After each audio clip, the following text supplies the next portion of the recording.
Pagkatapos magpunla ng talong, magpapatraktora naman tayo ng pagtataniman natin ng talong. Diyan ho tayo magtatanim ng talong at kamalatis at saka siling elubyo. Tuwang-tuwa na naman tong kapatid ko dahil madami na namang siyang tilapiyang nahuli at maibebenta.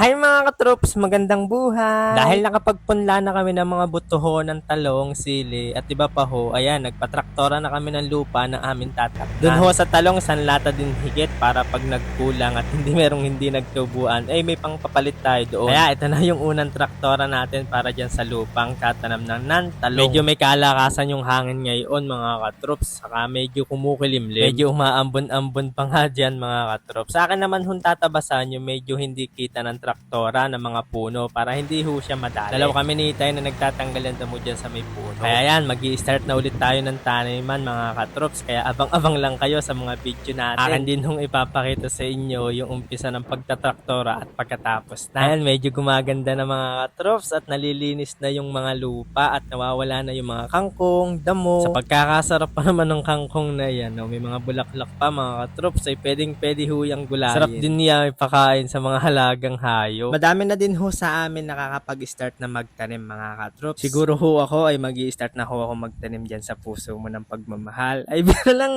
Siyempre gulay yung aking itatanim para naman makakain tayo ng masusustansyang gulay. Ay kahit ano pang luto ang gawin mo sa mga gulay, sadyang kasasarap lalo na hot first na fresh. Kaya kung hindi ka kumakain ng gulay dyan ay iyon ang subukan. Ay promise sa iyo hindi ka magsisisi. Huwag mo nang antayin tumanda ka bago ka kumain ng gulay. Ay hanggat bata ka i-enjoy mo na ang pagkain ng mga masusustansyang pagkain. Lalo iyang talong ay kahit perito laang sa umaga tapos sausaw mo sa toyo na may kalamansi na may siling lubyo ay talaga naman mapapadami din ang iyong kain. Sino baga naman ang hindi mapapadami ang kain pag lalo't bagong pitas ang iyong kakaining gulay. Mapatalong man yan, okra, sitaw ay kasarap ipirito. Mapatorta man iyan. Mamaya ko na ho sa inyo ipapakita yung pagkatapos matraktora dahil naubusan ho ng gasolina yung traktora at bibili pa mamaya dun sa gas station. Si Uno kung makatakbo kala mo naman iiwanan. Pag iniwan naman mabilis din naman nakakasunod. Ayan, bago kami mamandaw, nagmerienda muna kami, nagkain ng pandesal at saka hukaping barako. At dahil nga malakas ang hangin ngayon, malakas din yung alon. Kung titignan nyo ho, yung isa na mamangka ay talagang napakalakas na ng alon niyan sa lawa. Sadyang may hirapan ka na mamangka pag ganyang kaliit ang iyong bangka. Pero okay lang ho iyan, laban lang. Baka sakali maghintay na. Ay, biro lang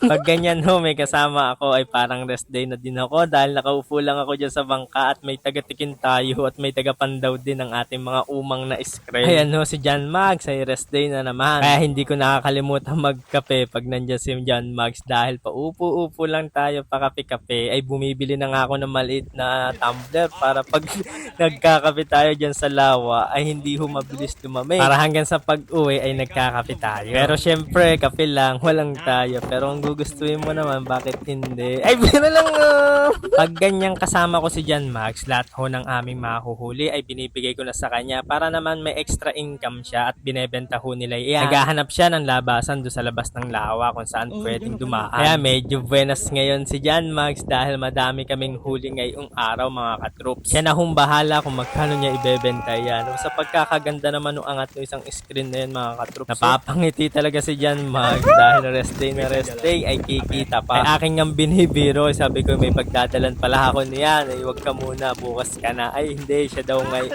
Kaya pagkaka-rest day niyan, gustong gusto talaga niyan sumasama sa akin sa pagpapandaw. Kaya hanggat madami daw nahuhuli ay sasama daw siya ng sasama para daw may pera siya. Naguhulaan pa nga kami kulang kilo yung mahuhuli namin ngayon. Sabi ko mga 8 kilo hanggang 10 kilo. Siya naman daw ay 12 hanggang 15 kilo. Makakapandaw kami ngayong araw na hindi yata ako pinapawisan. Kasarap pa dahil maganda yung tanawin sa farm sa may lawa mga katroops. Tapos pakapi-kapi pala ako. Dahil siya lahat yung tumatrabaho niyan sa pag-aangat ng screen, paglalagay ng huli diyan sa maleta, pagbabalik ng screen sa lawa para iumang ulit, tapos sa pagtitigin sa pagpunta at pag-uwi. Pag madaming pumapasok mga katroops sa screen ng mga tilapia, kung napapansin namin ay walang guraming nahuhuli. Pero pagkakaunti may halo ho siyang gurami. Madami hong ibang uri sa amin ng tilapia mga mga katrops. Merong hong original, yan huy nahuhuli namin yung mga original na tilapia at meron din hong arroyo, escudero, imelda at hindi lang ho tilapia ang nahuhuli namin dyan mga katrops. Meron din hong hito, dalag, higat. Pagdating naman po sa igat, hito at dalag, ibang umang naman ho yung ginagawa dyan dahil wala ho diyan. Malapit ho sila doon sa may balag, doon ho sa may kubo, yung medyo maputik yung mga tubig. Doon ho sila nakatira. Saka na ho ako manguumang ng ganun mga troops. Iyan, pauwi na kami mga troops. Meron na hong nag-aabang sa amin. Yung hong si ate at saka ho yung anak niya at saka ho si inay. Dahil babawas ho sila dyan ng pang-ulam nila. Tapos yung matitira, yun ho yung ibebenta ni John Mags. Pauwi na kami ng kubo dyan. Talagang tuwang-tuwa si John Mags. Para daw siyang tumakbo na dyan sa maghapon sa kanyang huli doon sa kikitain. Diyan ako na magkakaalaman kung tama ga yung aming hula doon sa kilo na nahuli namin. Pagkakatimbang, ang pagkakakilo niya mga katrops ay 12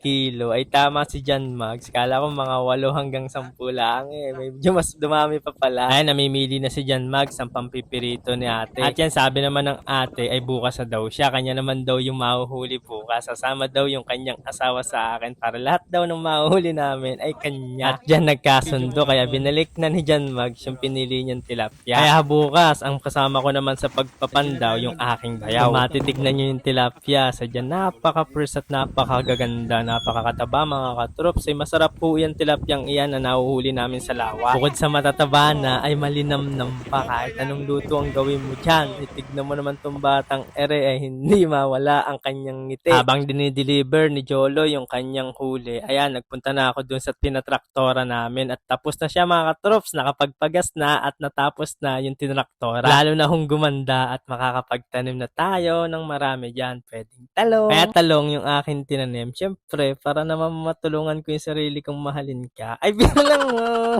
Kaya maraming salamat ho sa inyo mga katrops. Love, love!